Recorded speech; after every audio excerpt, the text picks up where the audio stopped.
guys? I am Marshall Sparkman, mortgage broker and VA loan specialist. I own Sparkman Lending, and it's really an honor to be able to continue to serve my local veteran community and also real estate agents in the community. So this is another What Not to Do Wednesday, okay? So we compile things that people do on a regular basis, and I like to bring them to your attention so that you can avoid doing these in your mortgage transaction. So today, I want to talk about verifications of employment, okay? Lenders, we have to do 2 verifications of employment throughout the mortgage process. We do one on the front end as soon as we start the process to verify the details of your employment, of your income, and if there's anything funky, any nuances that we need to go over with your employer, we do it up front on the front end. Usually our processing staff orders that. In the background, you really don't know what's going on. Then right before closing, I think we have 48 hours prior to closing, we have to do a second verification of employment. This one is usually what we call a verbal verification, where they just call up and they verify with your employer that you still have a job, nothing has changed. It's usually a quick 5-10 second phone call. So what not to do on this is don't forget.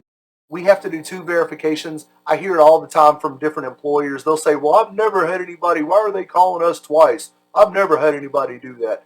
Listen, it's completely normal. Don't freak out about it. Also, if you work for a small mom and pop company, it's very important that you give us a name and number of somebody that we can physically get on the phone with, because we have to verify it verbally.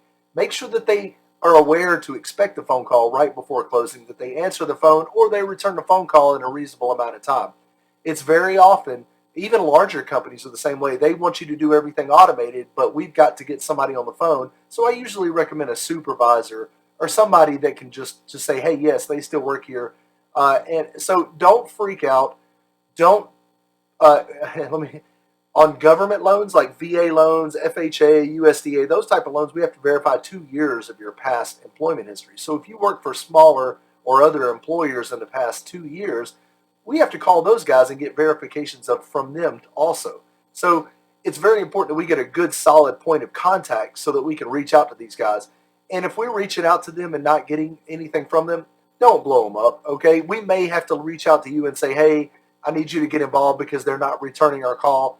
But don't blow them up and get threatened a lawsuit on you for restraining order put on you by a previous employer. Not that that happened last week or anything, but anyway, so what not to do.